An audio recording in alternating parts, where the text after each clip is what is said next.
And welcome back to the Dean's Conference Room here on the campus of Pepperdine University's Graduate School of Public Policy.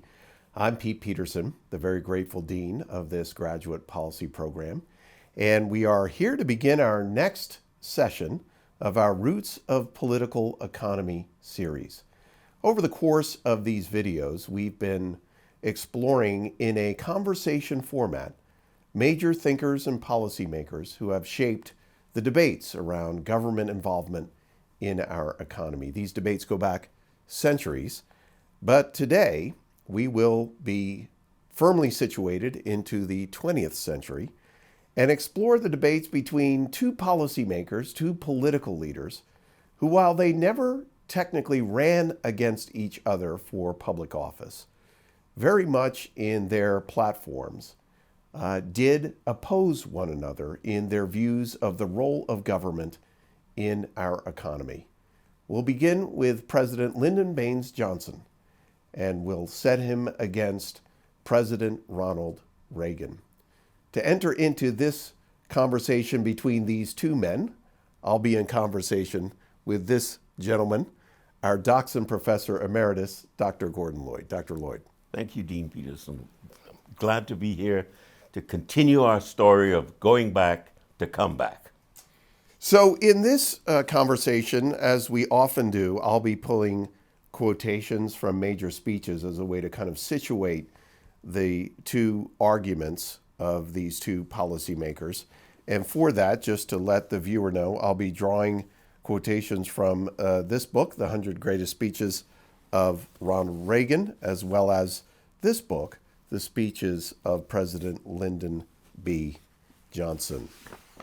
Obviously, President Johnson, moving chronologically, is first on the scene. And of course, his background is a longtime senator, becomes vice president under John F. Kennedy with the election of 1960. President Kennedy is assassinated in November of 1963. And as we enter into 1964, Johnson is in this very unique place in presidential history in that he has become the president only 6 months before, but is immediately thrown into a political campaign season, as 1964 is obviously the next election cycle. As he frames what is both his vision for government, but also a part of a political campaign that he's now, again, been thrust into, he gives what is really a framing document, a framing argument, if you will, for what he describes as the Great Society. And in this is a real foundation for the discussion we're going to have between Johnson and later Reagan. In May of 1964, he gives a commencement address to the University of Michigan. And in that, he uses the term really for the first time publicly, the Great Society. And I want to quote from his address here and then get your thoughts. This is President Johnson. For in your time, speaking to the graduates, we have the opportunity to move not only toward the rich society and the powerful society, but upward to the Great Society. The Great Society rests on abundance and liberty for all. It demands an end to poverty and racial injustice, to which we are totally committed in our time. But that is just the beginning. The Great Society is a place where every child can find knowledge to enrich his mind and to enlarge his talents. It is a place where leisure is a welcome chance to build and reflect, not a feared cause of boredom and restlessness. It is a place where the city of man serves not only the needs of the body and the demands of commerce, but the desire for beauty and the hunger for community. Last paragraph. It is a place where man can renew contact with nature. It is a place which honors creation for its own sake and for what it adds to the understanding of the race. It is a place where men are more concerned with the equality of their goals than the quantity of their goods. Yes. So, Dr. Lloyd, your thoughts on Dr. Johnson's vision? Now, of course, behind this, there are going to be a set of public policies, but just the really breathtaking nature of how he describes the Great Society, which is to be realized on Earth. That's correct. To be realized on Earth, and you certainly have a role for the federal government in this one. And, I mean, I could give one reaction is this: behind pretty much every president, there's a thinker, either directly or indirectly, that you can appeal to. And in our previous discussions, we've seen some figure lurking there. We don't need to do one-to-one. But at this time... We have the invisible hand and we have the invisible thinker. Oh, that's wonderful. The invisible thinker. That's right. Very good. I think in terms of popular literature, rather than, I mean, you could go into Sartre and all those, but we don't want to go there. But in terms, John Kenneth Galbraith, in the 1950s, wrote a book called The Affluent Society. And he subsequently became, very famous. And his main theme is that economists through the centuries have focused on solving poverty. But poverty has been solved. We are now an affluent society. But because we're an affluent society, it doesn't mean to say that there's nothing for government to do or there are no problems. No, we have. So what we need to do is to start talking about the problem of an affluent society. The problem of an affluent society, according to Galbraith, is it gets itself tied to doing more affluence. But what we should be turning to is what I'd call, there are there are a number of adjectival socialists. And I think Galbraith is what I would call an environmental socialist.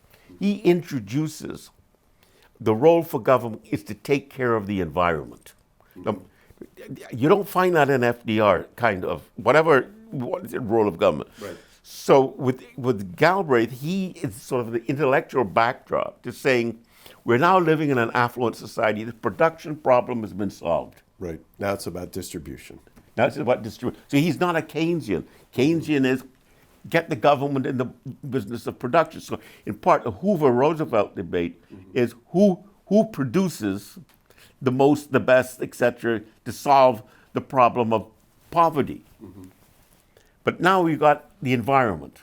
And I think that John Kenneth Galbraith, I can't draw one-to-one, but that's the kind of thinking that's going on in that LBJ speech about the great society is more than the affluent society. We have to be able to think about human needs, not just economic needs. So that's one thought that comes to mind. Right. The second thought is Michael Harrington.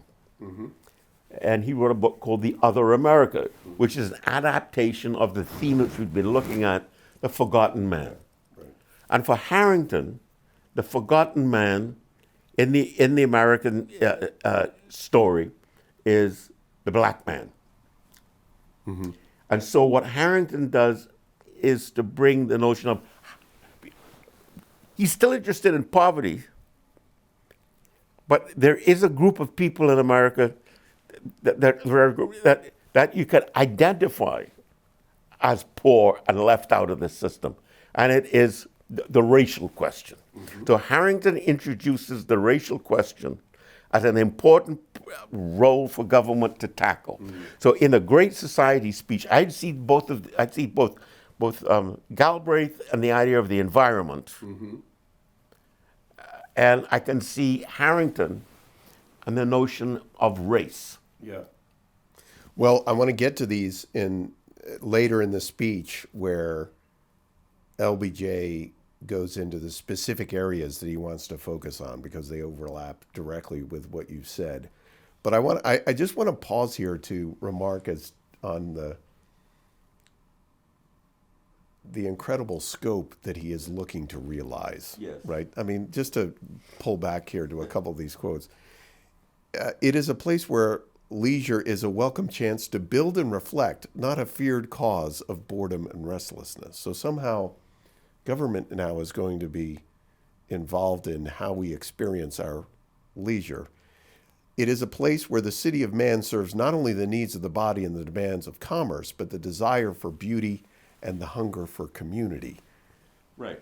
And so once again, this is, we're not talking about reducing poverty numbers or even increasing opportunity, high school graduation rates, and kind of the things you can quantify. We have really moved into a very theoretical view of what can be possible. I noticed the word is community. Yes, that's right. Right. So, how dare anybody raise the question of individualism at this particular point?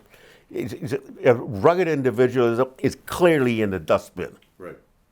Yeah. It's now community, and we long for community. Yes, hunger for community. Right. And hunger is better than what I said. But it's a communitarian speech. The Great Society is a communitarian speech.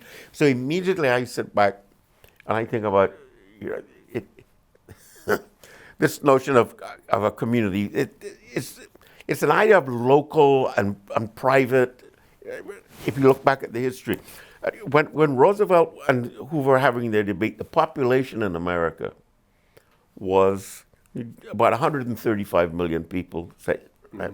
I think we could still actually somehow talk about a sense of community, although that's a bit much. World War II brought on a sense of community. Right. And everybody to the wheel and whatnot. Well, national community. Yeah, yes, Right, yes. Well, by the time LBJ is talking, the population is now 200 million. Today it's 300.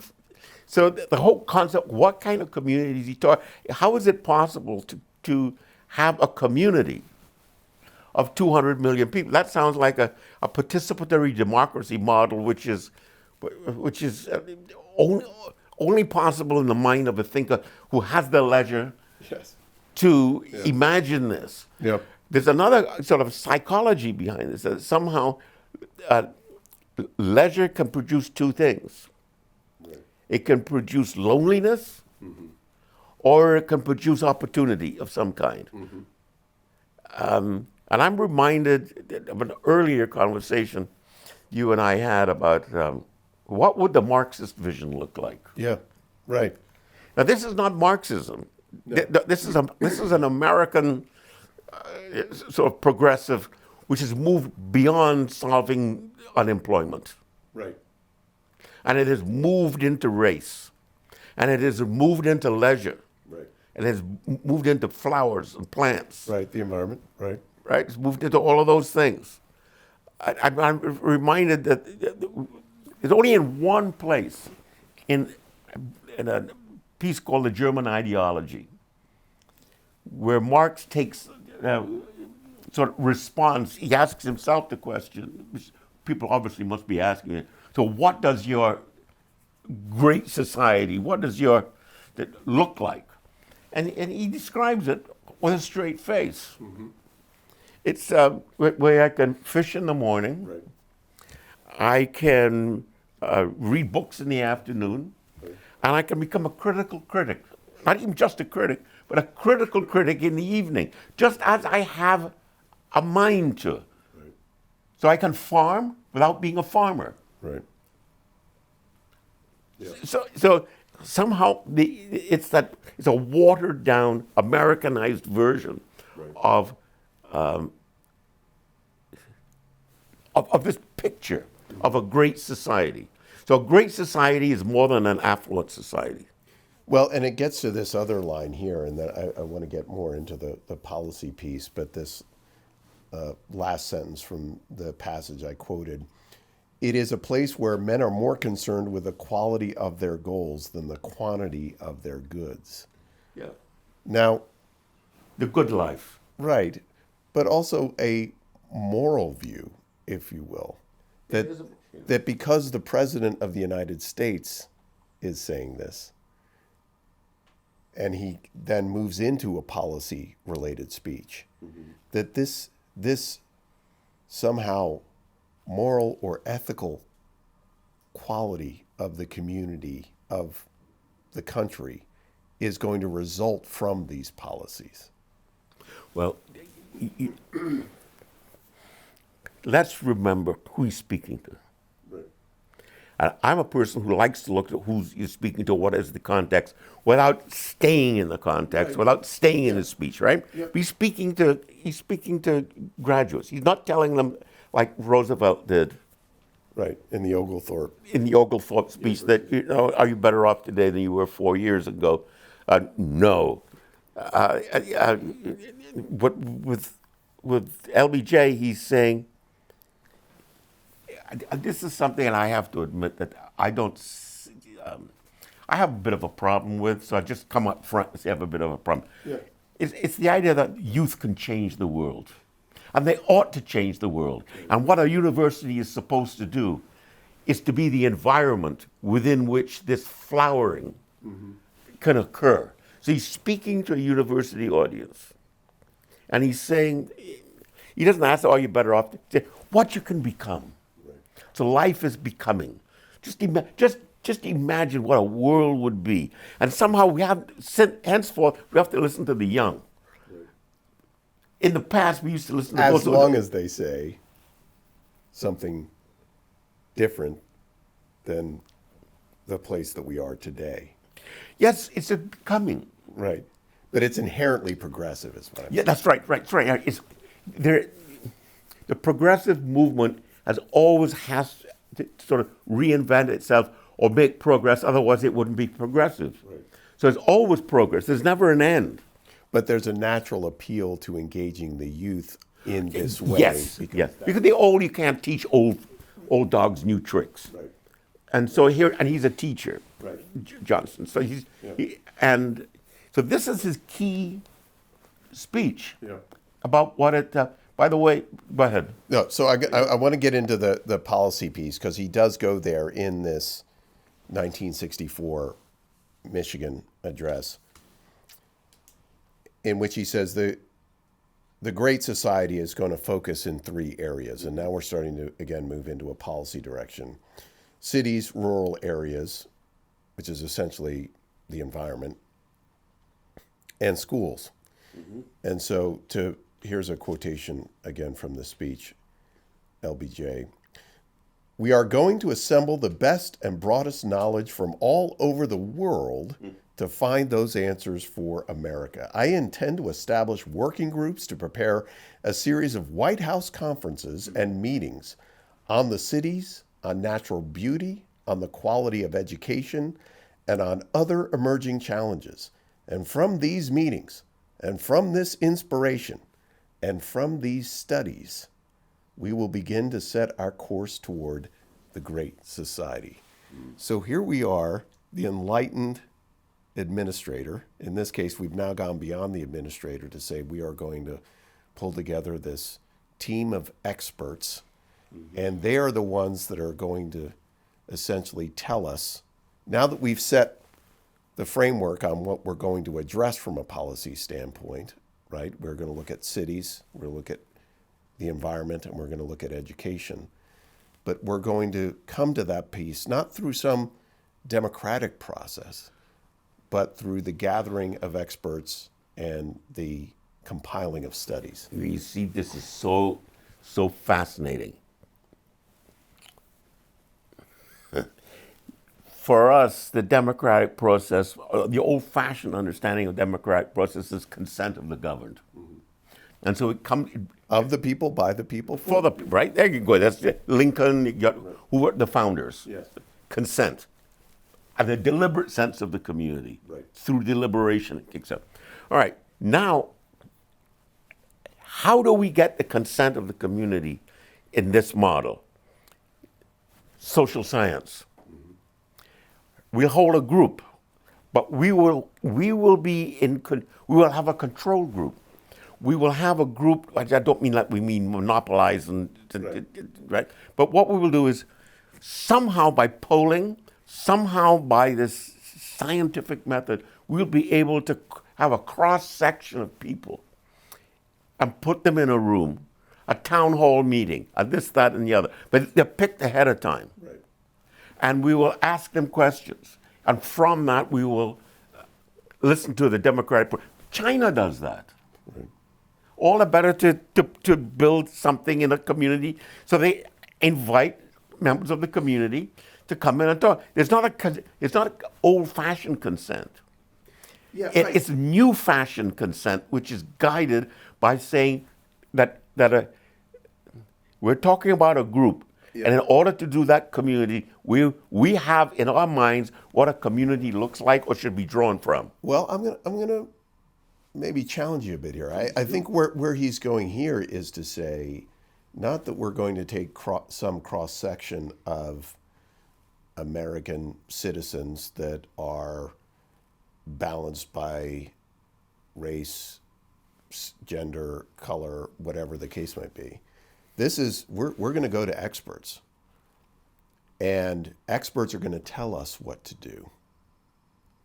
And to me, this certainly harkens back to the enlightened administrator that we discussed with FDR, but it's also very much essentially a way of understanding public policy formation, that it is not going to come up through some democratic process with elected representatives. It is, we are going to gather these thinkers together and we're going to disengage. It's almost as if to say, we're going to disengage from whatever they tell us, but whatever they tell us is going to be what we try to put into practice. Okay, thanks for the pushback. Here comes my pushback. The pushback is that Americans won't allow that, certainly in 1960, won't allow that to happen. So somehow you've got to involve the American people in some way. Otherwise, instinctively, they're going to say, whoa, wait a minute. I'll give you an example from June 2022. Caltrans intends to change PCA, Pacific Coast Highway, from Malibu all the way to the Ventura County. And they're going to add bicycle lanes, they're going to add pavements, they're going to change the entire structure of that. But they just don't do it. The experts have told them what to do, they've made up their mind what they're going to do. Right. But they're going to hold a Zoom hearing. Right. Or they're going to hold, so even if he doesn't talk about it, Yeah. there has to be some kind of claim that's been validated by the public. So the public have been invited to a hearing. Yeah.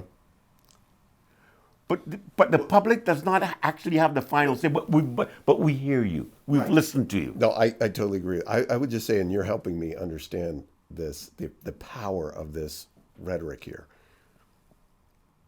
Where he has done where LBJ has done the democratic engagement in this speech is on the front end when he says, can't we all agree that the Great Society is right? Okay, so now... Where the public is then not going to be engaged is in the implementation stage. Right. That's over. Next issue. And so I want to get to this last piece of the same speech, because it is something of which you and one David Davenport have actually written a book about. And this is where he is now, again, circling back to engage the public, in this case, these University of Michigan graduates. And he concludes with 4 calls to battle. Right? Yeah. And I'm just going to, so in each one of these calls to battle, will you be there to battle for these different elements that define the Great Society? And then he concludes with this sentence in question. You can help build a society where the demands of morality and the needs of the spirit can be realized in the life of the nation.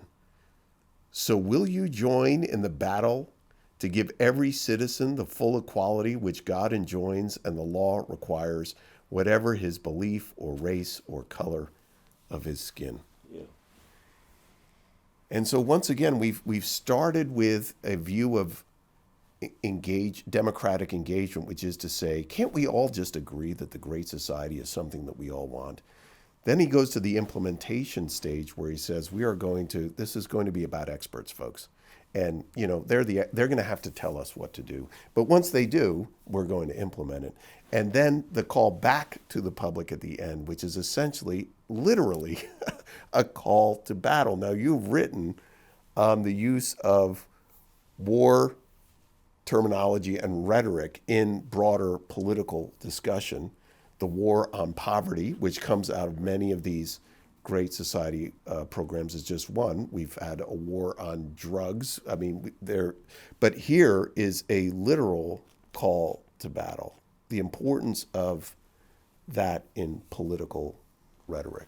Well, I think a lot of it begins with FDR. And in his first inaugural, which we have talked about, it is the phrase that's often remembered is all we have to fear is fear itself. Mm-hmm.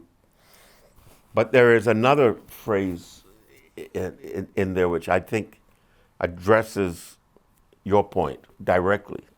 And he says, what the American people want is action, and action now. Deliberation is over. That's dithering.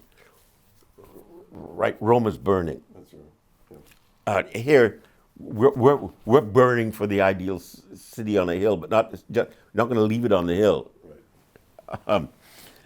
And we'll get to the city on a hill shortly. Right. So the war metaphor is a metaphor for action, mm-hmm. not deliberation.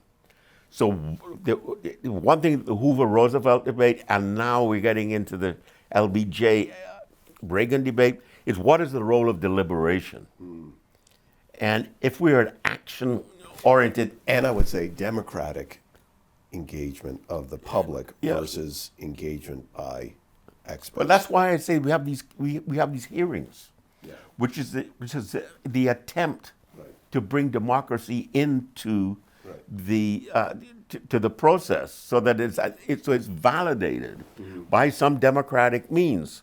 And a lot of the time people don't show up for the hearings. So the presumption is we've got okay, right? But we held our hearings. We announced it in the newspaper. It's plastered all over the place you could turn up. Yeah. Well, of course, if you have a Woolsey fire in Malibu, they'll show up, and you'll be good. Oh, wait a minute! I didn't expect this crowd. Right. I was there. So you have that. Yeah. But the war metaphor is very much introduced by Roosevelt in the first inaugural. Mm. Time for dithering, which is the same thing as time for deliberation in its mind, is over. So with that metaphor of action, new standards are introduced as to how do you know whether the action is working or not working. You have timetables, you have all sorts of things. But so the idea that Hoover picks this up. Mm-hmm. He says the American people are going to be regimented. Yeah. So the war metaphor not only replaces sort of action for deliberation as a test mm-hmm. for doing things, but it also elevates the presidency to the centrality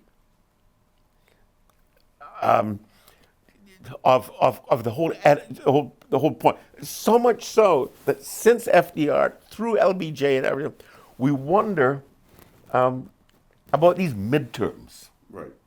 What's mid about it? It's only mid in the presidential term. Or even more insulting is off year. Off year. Right. I mean, what's off about it?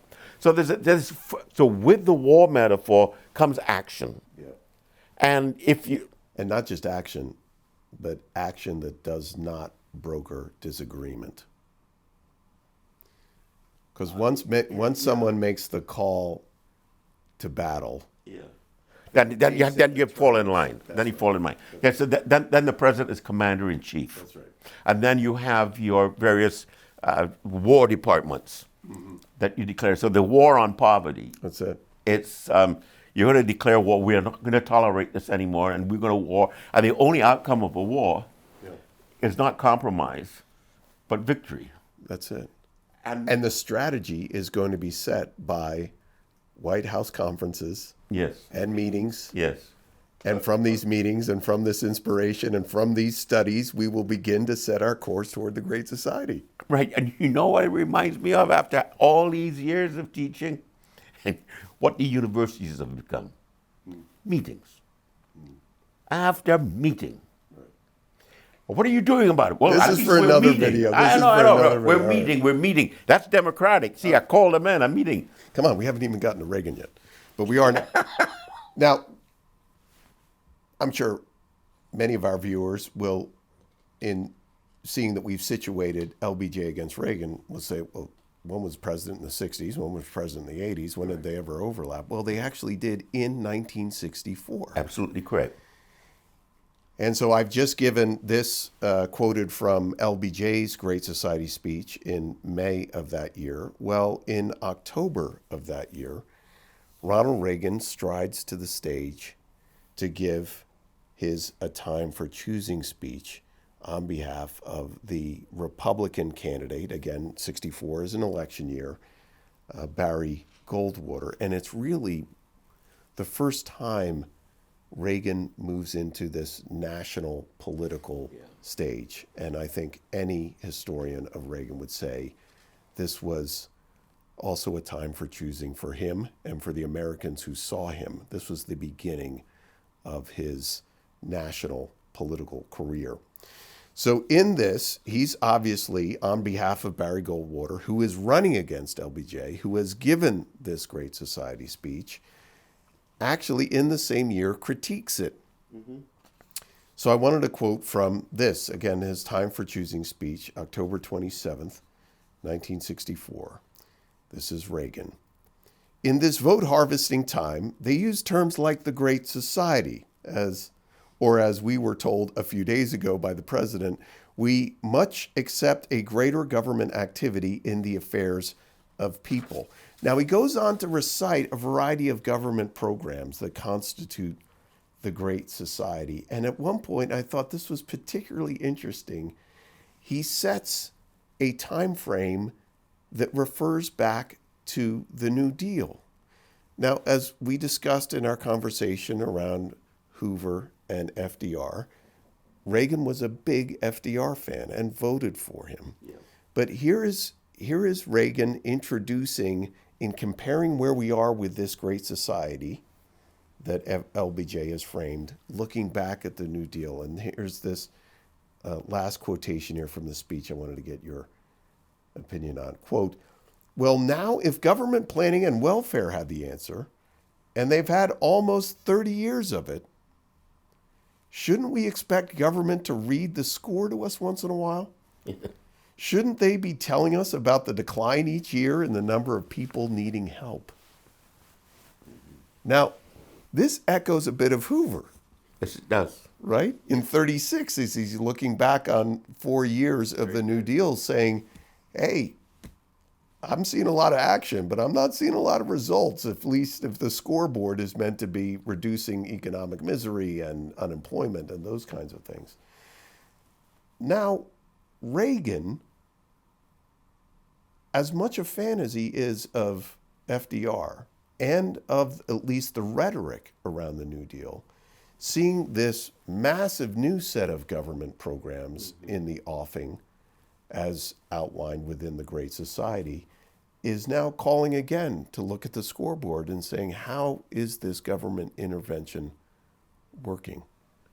Well, I think that's very very important to locate the Great Society speech along with the Time for Choosing speech right in the same year.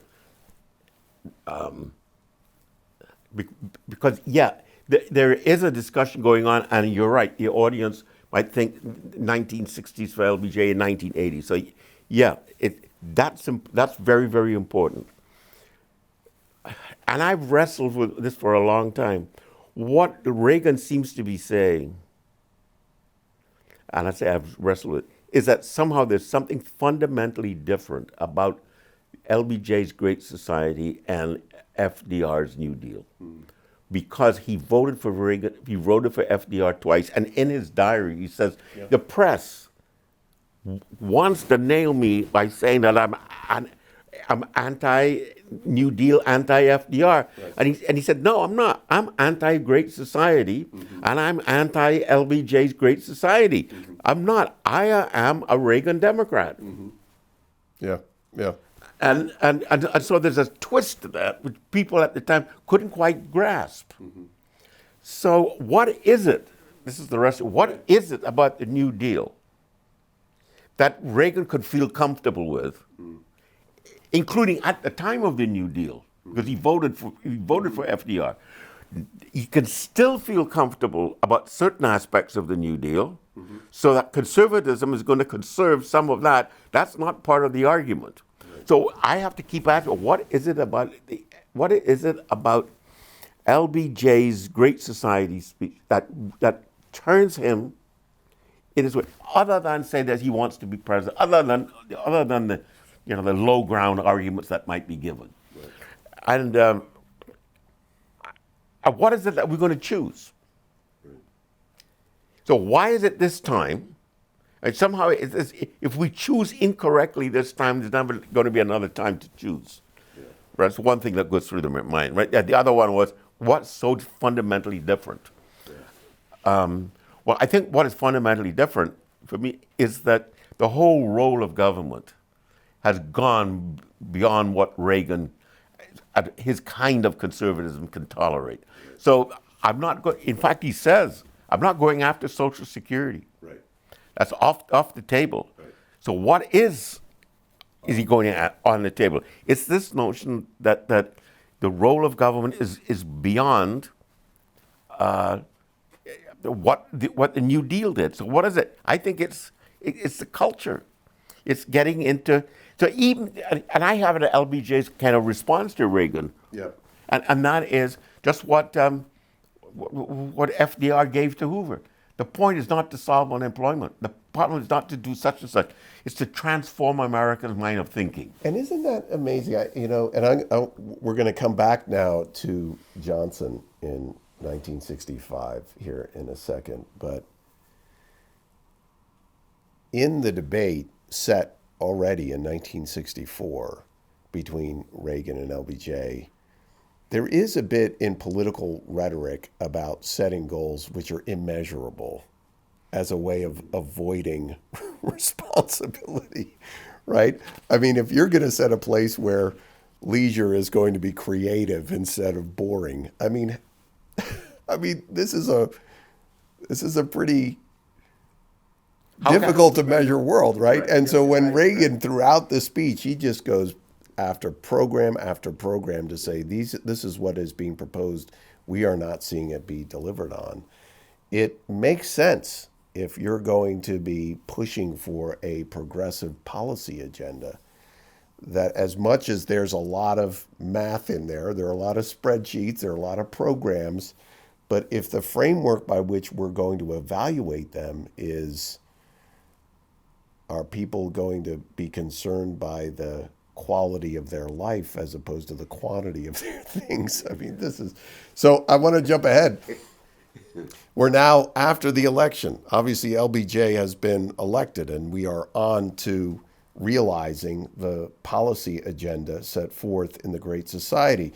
And in June of 1965, LBJ goes to Howard University to give a commencement address there, focused initially on voting rights, but here again, and I'm going to quote from the speech, he moves from these, what you might call constitutional rights, to the kind of world we might live in if certain economic pieces are put into place. So here, I want to quote this.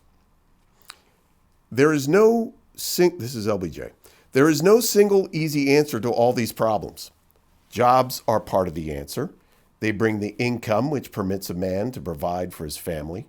Decent homes and decent surroundings and chance to learn, an equal chance to learn are part of the answer.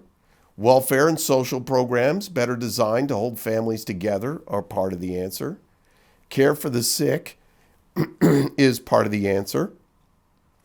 An understanding heart by all Americans is another big part of the answer.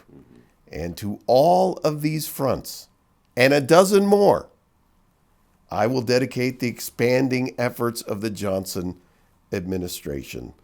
Last paragraph. But there are other answers that are still to be found, nor do we fully understand even all of the problems.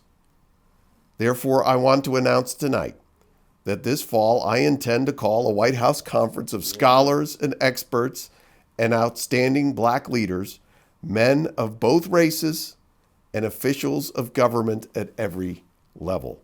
This White House conference's theme and title will be to fulfill these rights. Yeah. So once again, we're back to setting the framework for what the Great Society is going to accomplish. Some of it are things we can measure, like jobs and welfare programs and the results of those. Others are quite metaphysical, such as an understanding heart. How the government will have a role in inculcating that is a little bit beyond my pay grade, Dr. Lloyd. But once again, we are going to convene a conference of scholars and experts. That's what is yeah. Your question to me? Well, again, it just seems that like this pattern, right? What is the government's role in the economy? Exactly. And it gets to this place where we are going to frame the problems, the challenges. The democratic engagement is going to be through election. Obviously, he has just been elected, so he is the representative of the people. And we are going to frame problems, and so long as we understand the framing of those problems to be correct and supported, how we implement that policy and strategy is going to be separated from the public, framed by experts and scholars, and then implemented. All right, we go back to FDR. One of the things that FDR did is in terms of getting us to think in terms of public policy as war. When you have war, you bond together. So what is it that we can achieve? So we bond together, all right. And there's a word that comes into the sort of the discussion, the American electoral discussion in the 20th century, which is missing in the 19th century. And the word is mandate. Mm-hmm. And that comes from mandare, which is to order. So I have a mandate. I have, somehow, I have marching orders from the people. Right. And I, in turn, will get the people to march. Right. In proper, right? Right. So the mandate is the 1964 election. There are certain peculiarities about that election, in which one might have to put a star or an asterisk against the mandate. And it's the assassination of JFK is one. And secondly, Barry Goldwater's stance against Senator Barry Goldwater not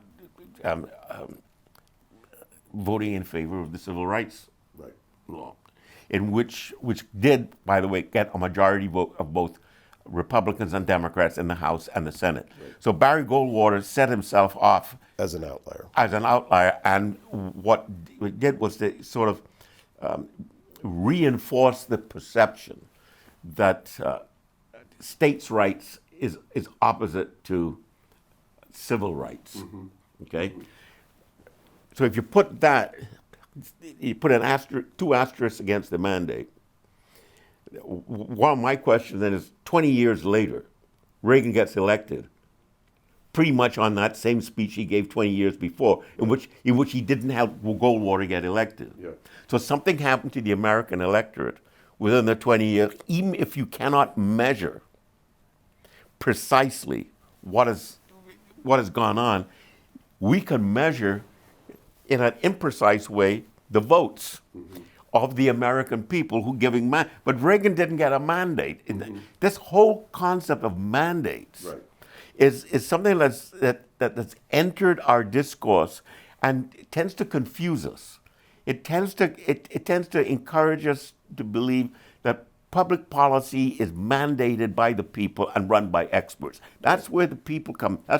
So how, quote, the democratic process comes in terms of these mandates. Right. Yep. And so why do we have to consult the people all the time? And one of the things that's very interesting, I got a question at a conference, and the question was, why is it that the leaders today don't seem to be that interested in what the people think? And why was it at the time of the founding that they were interested in what the people think? Because instinctively you turn it around. Right. That the framers were upper class twits, and they were, but no, they wanted to know the deliberate. A lot of them went with instructions from the people, and they had to go back. And the notion of where annual elections end, tyranny begins. And now Manus managed to stretch that to where biannual elections end, tyranny begins. And certainly, if a president, one of the ironies for me of this whole story that we're looking at in the 20th century is there's really there are two important amendments to the Constitution. Remember, in the past, we've gone through amendments sort of define and clarify, right? Yep. Well, Prohibition Amendment goes right. So nobody gets deliberate sense of the community, deliberates, and approves it. Right. Okay. The other one was the moving of the presidential inauguration and from March to January, which is a recognition in the sense that the administrative state has arrived, and that we can't wait from November to March because government is action. We have to get going on it. We have to get the experts moving on it, right? And the third one is the ironic amendment is that Roosevelt serving 4 terms, the one amendment that passes is that no president henceforth shall serve more than 2 terms. Now, that means that even if the people wanted Obama for another term, wanted Reagan for a 3rd term, so somehow the people in the late 1940s and 1950s decided for us, the next generation, that if you want to overturn this, you're going to have to really work on, right? So there's something it's sort of fascinating and ironic that amendment took place, so that people can talk now about there is a democratic process. So that what I don't know is why people don't remove the members of Congress. Right? They don't have. We could blame it on gerrymandering. We can blame it on the 2 parties. We could blame it on whatever we want. But it seems to me that in the 20 years between LBJ and FDR, the mood of the country changed. So that the time for choosing speech is perhaps more relevant in 1984 than it was in 1964, because there was a couple of asterisks on that 1964 election. So I'm amazed that speech it has a certain timelessness to it. I mean, Reagan's speech has a certain timelessness to it. Now, the Howard speech that you're mentioning, scholars think that the Howard speech is a turning point for LBJ. That it changes from equality of opportunity to equality of outcome. A result, Result. And that marks a fundamental change in the in LBJ and the conversation. I have a certain doubt to that, because Reagan's concern, let's just say from Reagan's point of view, Reagan's concern with LBJ preceded the Howard speech. Well, and I want to get to that here in a second. So, well, just to, and maybe this will help frame the question. So we want to now jump ahead. And I'm going to go now to Reagan's farewell address, which in some ways, wow, we've skipped an entire, now we're jumping ahead 25 years. But there's an interesting passage here in this farewell address. This is January 11th of 1989. Reagan at the end, obviously, of his second term. But there's this phrasing here in which Reagan describes why he really got into politics in the first place. And in many ways, this is a reference back now. Once again, to some, this may not seem like a logical debate, right, between LBJ and Reagan. And I think, as we've just shown, in 1964, they were contemporaries and they were debating. But even in his farewell address, he looks back, and this is a quotation, Reagan. But back in the 1960s, when I began, it seemed to me that we'd begun reversing the order of things, that through more and more rules and regulations and confiscatory taxes, the government was taking more of our money, more of our options, more of our freedom. I went into politics in part to put up my hand and say, stop. Now, yeah, that's a reference to Buckley. Yeah. Right, standing athwart history. Yeah. Right. Also a great influence, of course, on Reagan. Yeah. But once again, he's not looking back to New Deal. He's talking about the power of the Great Society as being a stage too far for Reagan, and one that was so significant that even as he's given his farewell address, he is looking back to the Great Society and saying, this was the thing that brought me into the arena. Yeah. And again, describing that in terms that at that stage, not the New Deal, but at this stage, it was the Great Society that was taking more of our money, more of our options, more of our freedom. I think Reagan, the kind of Reagan question for the Great Society is, who's going to pay for it? What is this going to cost? Well, could I say something else? I think it's also, does it work? Well, that's right. Okay, who pays for it? Does it work? Right? And is it the role of government to lift our spirits? That's right.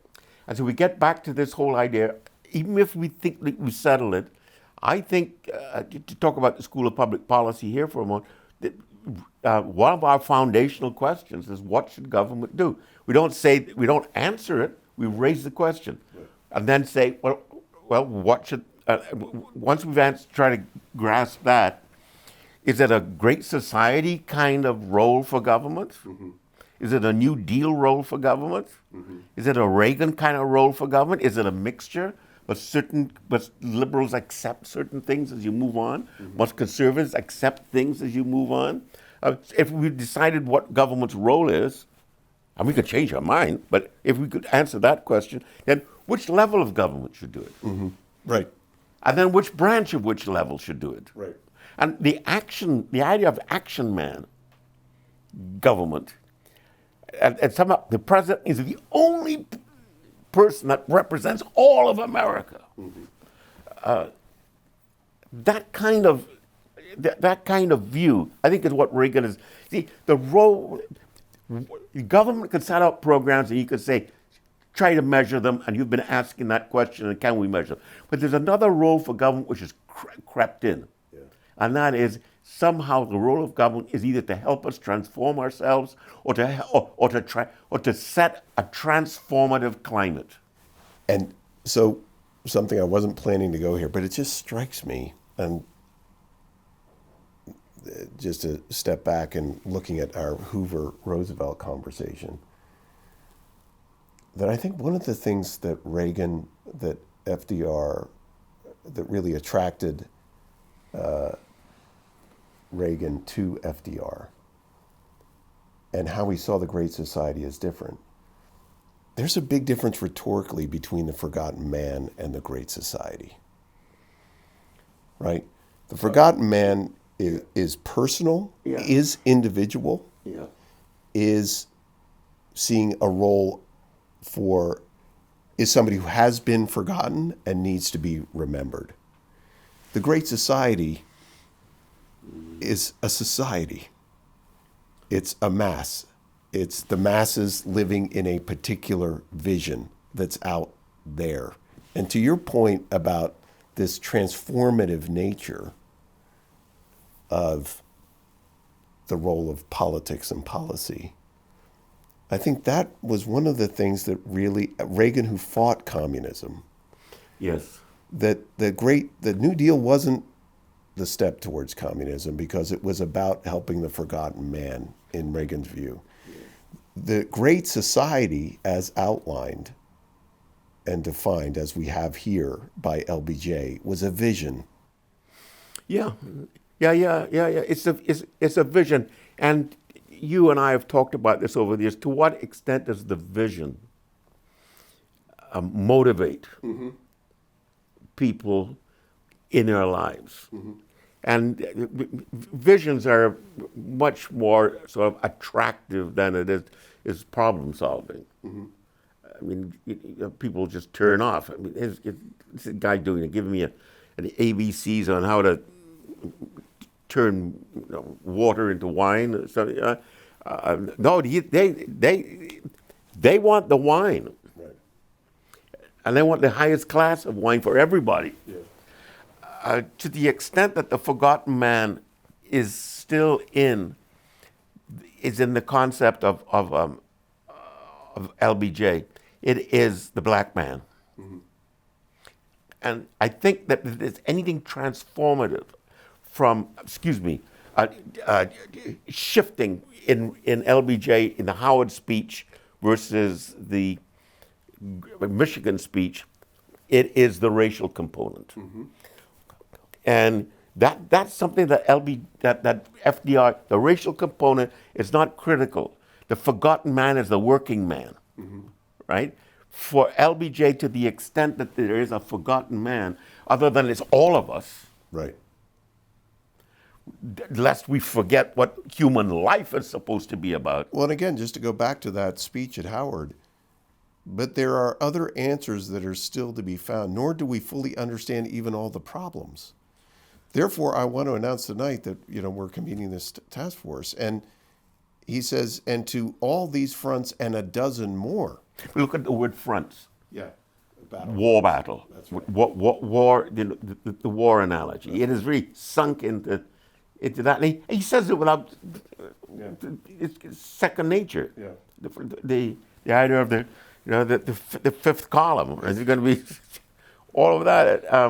Well, I want to get us, we're nearing the end of our time, and I wanted to conclude with another Reagan speech, this one to CPAC, the Conservative Political Action Conference in 1984, and what's known as the Noble Vision speech. Yes. And here, as well as in his other rhetoric, Reagan, obviously challenging the Great Society, uses coins two other terms, the Opportunity Society, Yes. and the Creative Society, right? Yes. And so this is the speech in which he describes the Opportunity Society. And I wanted to pull this one quotation and have you respond as we near the end of our time. This again, Reagan in 1984, election year, of course, a re-election year. An Opportunity Society begins with growth, and that means incentives. As I told the people of Iowa last week, my sympathies are with taxpayers, not the tax spenders. I consider stopping them from taking more of your earnings an economic responsibility and a moral obligation. I will not permit an anti-growth coalition to jeopardize this recovery. If they get their way, they'll change everything on your taxpayer's express card, and believe me, they never leave home without it. Now, I want to just conclude with this other quotation because it sets up this. Believe me, this again, Reagan, believe me, you cannot create a desert, hand a person a cup of water, and call that compassion. You cannot pour billions of dollars into make-work jobs while destroying the economy that supports them and call that opportunity. And you cannot build up years of dependence on government and dare call that hope.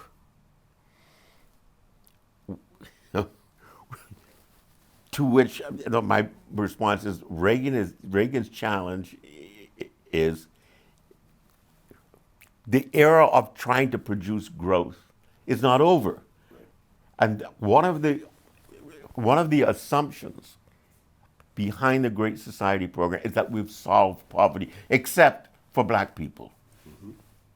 Right. And that becomes the issue. Yeah. But the Great Society is not simply a war on poverty. Right.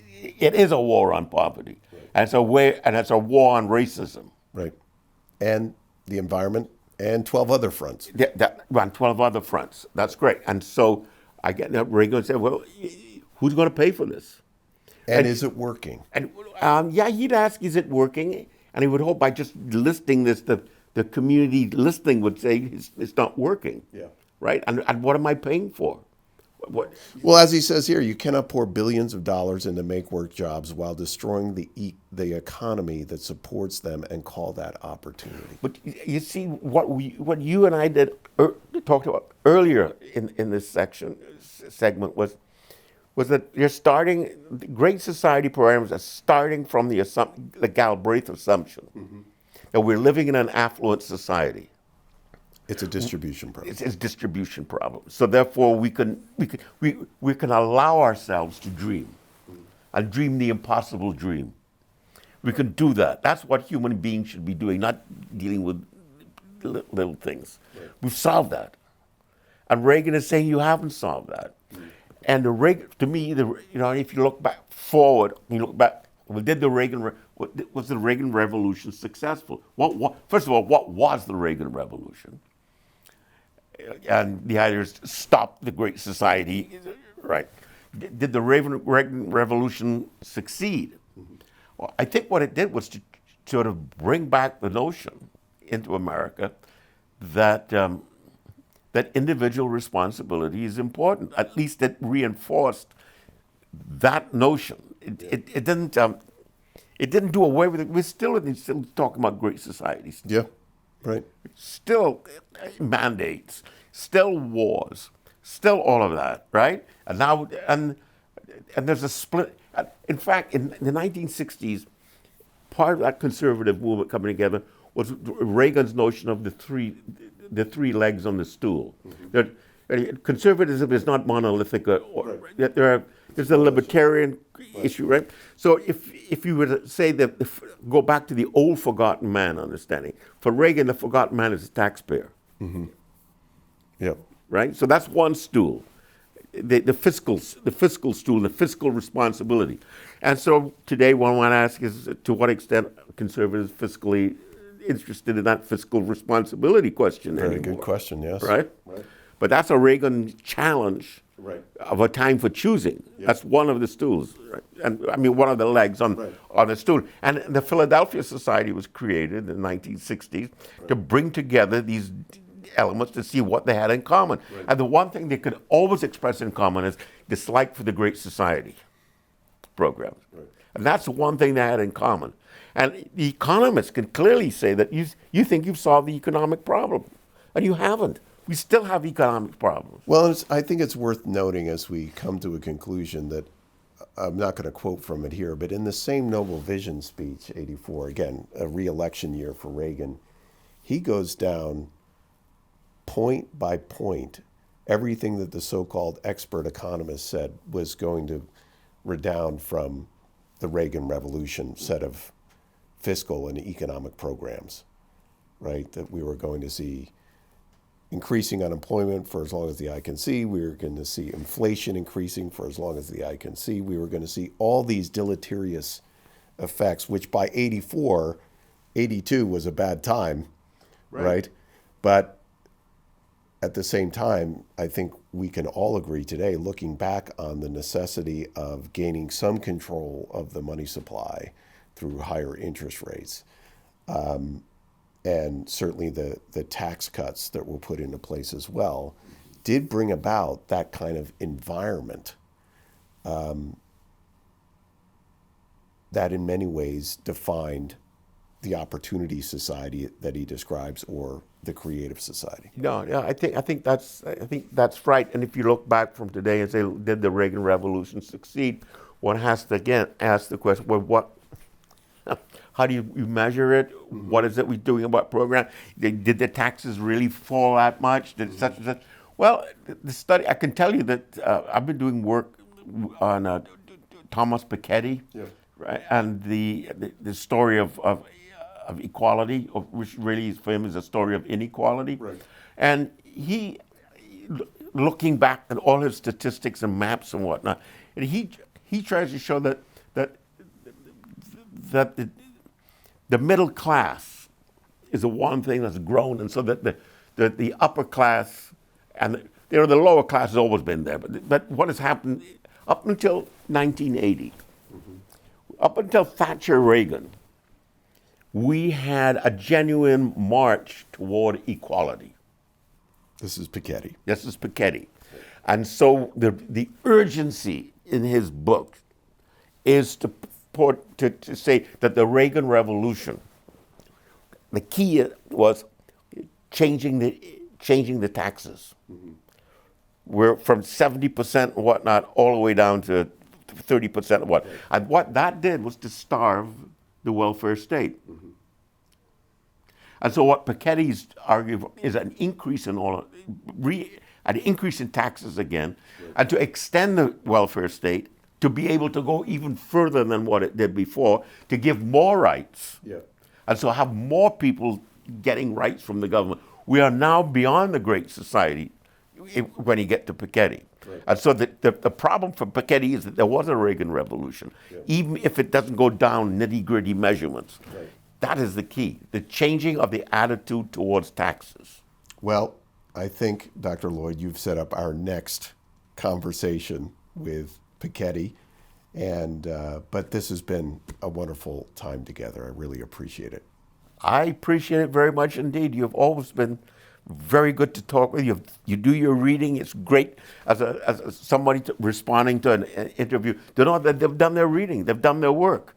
And that's half the work for me already done. I have to know where to shut up. Thank you. Well, that brings us to the end of this session. Our next and latest conversation, this one between LBJ and Reagan, all part of our series on the roots of political economy. Thanks so much for joining us here at the School of Public Policy at Pepperdine University in Malibu, California. I'm Pete Peterson, and we look forward to seeing you next time. Hi, Pete Peterson again at the School of Public Policy. Thanks for watching this video.